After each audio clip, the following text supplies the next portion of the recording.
राम देव भगवान, अल्लाह खुदा, ईश आदि नाम एक ही शक्ति के हैं। वो कैसा है, कहां है, कैसे मिलता है, किसने देखा है? ये प्रश्नवाचक चिन्ह पूर्ण रूप से हटाने के लिए अवश्य सुनिए जगत गुरु तत्वदर्शी संत रामपाल जी महाराज के अमृत वचन, सर्व पवित्र धर्मों के पवित्र शास्त्रों के आधार पर। अब जो प्रसंग चल रहा है उसी पर आते हैं कि अब जो आपके अंदर प्रेरणा है परमात्मा के पाने की, और आप भटक रहे हो, चाहे कोई संतोषी माता का व्रत रखे है, भगवान की साधना जरूर कर रहा है कोई न कोई, चाहे कोई मंदिर की, कोई हनुमान जी की, कोई गणेश जी की, तो किसी की भी कुछ ना कर वो, या कि तो फिर संतों के पास चले गए। जैसे ये राधा स्वामी इस काल के जाल में, धन धन सतगुरु वाले के काल के जाल में, और ये जय गुरुदेव वाले के, और ये सुधांशु जी, आसाराम जी, ये तेरे सतपाल जी, ये बालेश्वर जी, ये सारे काल के वो हैं प्रतिनिधि। और वहां चलेगी भोली आत्मा भगवान पाने के लिए। तो ये वो पुण्यकर्मी प्राणी है, ये पिछले जन्मों से मनुष्य जीवन ही प्राप्त करते हुए आ रहे। अब उनका दुर्भाग्य है कि वो ठीक ठिकाने नहीं पहुंच पाए हैं, अच्छी आत्माएं, लेकिन आप उनसे कई गुना अच्छी हो कि आप आगे इसकी शरण में और उनके कद भाग जागेंगे, कदा खुलेगी उन बोली आत्माओं की, अनमोल जीवन नाश करने लाग रहे। अपने आत्माओं इंटरनेशनल चैनल पे 5 वर्ष हो गए इस दास ने आवाज लगाते ने, तुम्हारा रास्ता गलत, तुम्हारे गुरुओं के ज्ञान गलत, ये अधिकारी नहीं, ये साधना ठीक नहीं बता रहे। बता फिर तो भांग घनी पी रखी है तुमने, सुनते नहीं मेरे वाली तरह, नकलियां की सारी सच्ची मान रखी। तो पुण्यात्माओं अब ऐसी स्थिति आई हुई है कि इस परमात्मा के ज्ञान को प्रत्येक प्राणी पढ़ेगा। परमात्मा ने रजा गजब की बख्श रखी है, टीवी माध्यम से अमृतवाणी मालिक की अमर कथा सुनाई जा रही है, पुस्तकों के माध्यम से घर घर तक ज्ञान पहुंचाया जा रहा है अपने बच्चों, उसके बच्चों तक। अब ये पढ़ेंगे, इस अमृतवाणी के पढ़ने मात्र से ऐसे बहुत से भक्तों के, जो हमारे भक्त जाते हैं वो कहते हैं हमने ये पुस्तक ही पढ़ी थी ज्ञान गंगा, और हमने एक डिमांड रखी थी भगवान का आगे, हमारी वह सफल होगी, अब नाम लेने भी आवांगे हम। बताओ इसके पढ़ने तय सुख होने लगे, क्योंकि ये अमर कथा है। अरे राधा स्वामी वालों के पास कख भी नहीं, जोत लानी न छुटवा दी, ना हिंदू धर्म में घर घर में जोत जला करती, वह बंद करवा दी, क्योंकि ये काल के एजेंट है। न तो नाश कति भट्ठा बैठाना है आत्माओं का, परमात्मा वालियों का, कि कति भक्तिहीन हो जाए, नास्तिक हो जाए, लास्ट में भगवान है ही नहीं। ये तो यूं चाव है, और परमात्मा ये चाहता है इनमें आस्था बनी रहे भगवान की। आप आए, बीच बीच में संत भेज दिए, आज तक भक्ति जीवित राखी उस दाता ने इस समय के लिए। अब राधा स्वामी वाले धन धन सतगुरु ये बालेश्वर किस्से का देख लो, ना कोई जोत लगानी, अन्न की वाणी का पता है अटपट माने। तो इन्होंने जो पुण्य कर्म बना करते थे थोड़े बहुत स्वाध्याय के, इनकी राधा स्वामी धन धन सतगुरु वाले की वाणी पढ़ के देखो, कख भी नींद में, ना सतलोक का बेरा, ना सतनाम का इनको, तो वाणी है कोई। तो अमर वाणी जो महापुरुषों, जो परमात्मा प्राप्त संतों से और प्रमाणित सदग्रंथों में जो से पढ़ने से जो लाभ होता है वो तुरंत असर करता है। उससे ज्ञान यज्ञ और कुछ पाप ऐसे होते हैं हमारे अंतःकरण में जो परमात्मा की महिमा सुनने से नष्ट हो जाते हैं। कुछ प्रकार के पाप होते हैं, तो वो कुछ पाप नरम होते ही, कम होते ही आत्मा में परमात्मा की चाह उत्पन्न होती है। जैसे रोगी व्यक्ति होता है, और रोगी व्यक्ति को जैसे ज्वर है, किसी को मलेरिया है, और उसको कोई खाना खिलाने के लिए कहता है कि एक रोटी खा ले, रोटी का ग्रास मुख में रखता है, थूक देता है, कड़वी लगती है। मनुखा दाख, संतरे, सेब वो कहता कड़वे लगते। अब वो वस्तु पदार्थ कड़वे नहीं है, कड़वा तो उस जवर ने उसके शरीर की व्यवस्था बिगाड़ दी, जिस कारण से स्वादिष्ट पदार्थ भी कड़वे लग रहे। तो जिनके पाप कर्म बढ़ जाते हैं, पाप कर्मों का जवर जिनके ऊपर होता है, उनको परमात्मा की वाणी, परमात्मा का ज्ञान कड़वा लगता है, अच्छा नहीं लगता। बाकी और कुछ भी करते रहते हैं, वो करते रहेंगे। फिर उस जैसे किसी को जवर हो गया और खाना अच्छा नहीं लगता, उसका ट्रीटमेंट क्या है? जैसे मलेरिया है किसी को, तो मलेरिया ग्रस्त उस रोगी को वो कड़वा बेशक पदार्थ लग रहे हैं, लेकिन कड़वी टैबलेट ही खवानी पड़ेंगी उसने, और ना चाहते भी खानी पड़ेंगी उसने, कुनीन खिलानी पड़ती है। और वो खाता है, चाहे कुशल से खा चाहे दुख से खा, और उसके खाने से ही फिर वो जवर कम होता है। जब जवर उतर जाता है तो वो स्वादिष्ट लगते हैं वो पदार्थ जो पहले कड़वे लगे थे। तो इस परमपिता परमात्मा की अमर वाणी जो पुस्तक घर घर भेजी जा रही है, तो एक बार तो सबको कड़वी लगती है यार, यूं कैसे लिख दिया? ब्रह्मा विष्णु महेश के माता पिता कहाँ से उन पढ़े पाछे पहले फोन करें भक्ता दो रहे, ये क्या लिख दिया तुमने? शुरू में ऐसे हुआ था।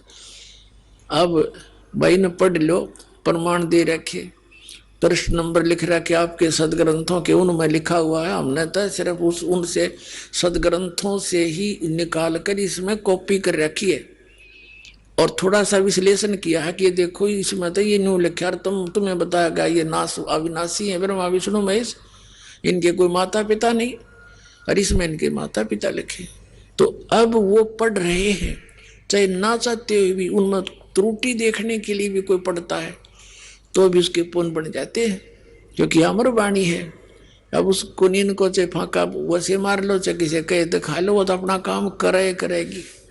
तो अब उनके पाप कर्म हटते जा रहे हैं और उनके अंदर परमात्मा की बात भूख बढ़ती जा रही है। अब थोड़ी सी दिखा दूंगा कुछ ही दिनों में, मालसा उठका होगा।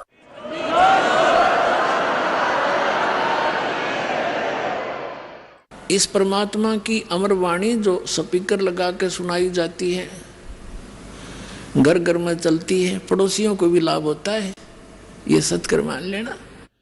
अब एक भक्त, कई भक्त बताते हैं ऐसे, तो ऐसे बहुतों के साथ ऐसे बीती है। ये भूतों के दुखी व्यक्ति यहाँ नाम ले लेते हैं। अब नाम ले लिया तो नाम लेते ही उनके भूत बातें फिर भाग जाती, वहां रहेंगे नहीं, क्योंकि भगवान का निवास हो गया उस घर में।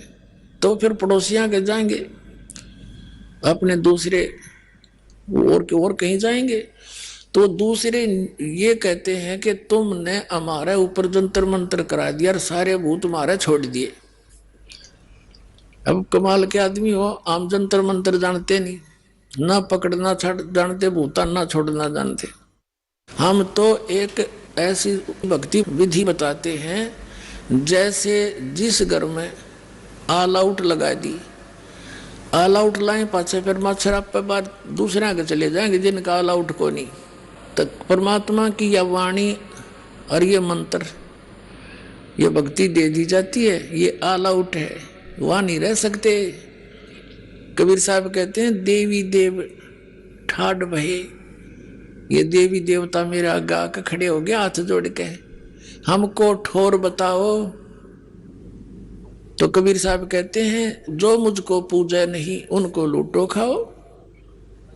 कबीर साहब के सामने सब देवता ये भूत पितर आगे खड़े हो गए, न बोले जी ये भगवान जो आपकी पूजा करते हैं वो हमें तो मानते ही नहीं, अब हम हमें जगह बताओ कहाँ जाएं। परमात्मा बोले जो मुझको पूजा नहीं उनको लूटो खाओ, बाकी मेरे भक्तों के पास मत आ जाना, खबरदार। तो चले जाते रहते हैं। तो ये परमात्मा की वाणी ना स्टार्ट हो जाती, ये खिसक जाते हैं अपने आप।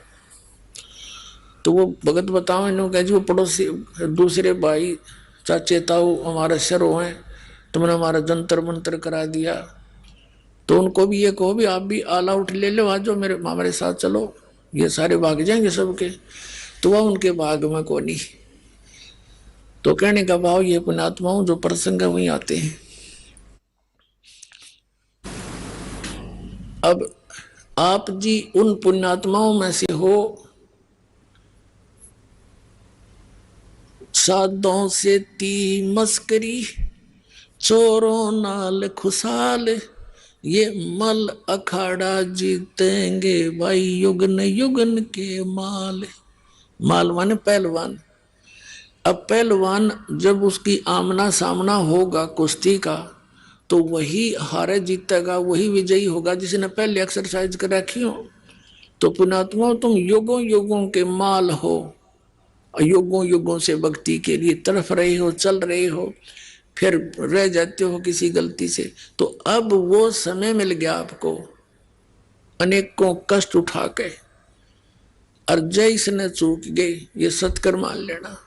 फिर ना जाने कितने हजार युगों के बाद ये समय और ये भक्ति आपको मिलेगी।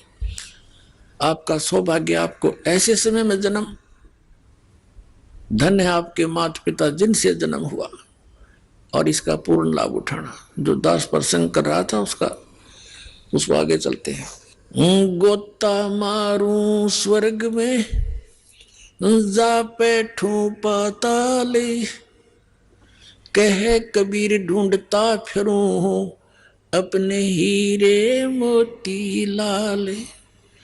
पहले तो परमात्मा स्वयं आए थे, आते रहे हैं, और जगह जगह जाते हैं, एक दिन में हजारों जगह प्रकट हो जाते थे,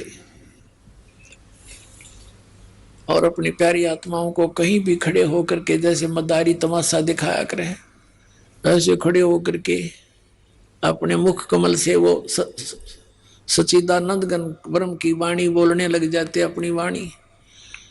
अब पर आत्मा को तो वो कसक है उस मालिक की, उस वाणी की, भगवान की, परमात्मा की वाणी सुनकर चिपक जाते, सैकड़ों की संख्या में इकट्ठे हो जाते, फिर कुछ नाम ले लेते, फिर बार बार जाते दाता। ऐसे आपको रह रहकर चार्ज कर रहे हैं। तो अब मालिक ने दूसरा तरीका अपनाया, आपको शिक्षित किया,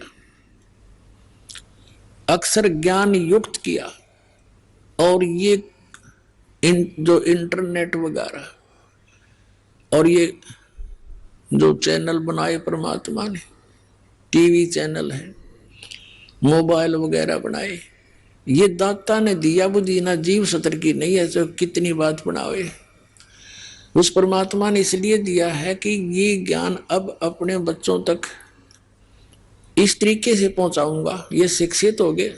जिन सदग्रंथों को ये सत्य मानते हैं, चाहे किसी धर्म मजहब का में है, और उन्हीं में ये प्रमाणित कर दिया जाएगा कि हु इज गॉड, तो फिर ये आसानी तो पहचान लेंगे। अभी तक ये नकली संत मूर्ख बना देते थे कि झूठ बोलते हैं, ऐसा कहीं नहीं लिखा है हमारे सदग्रंथों में।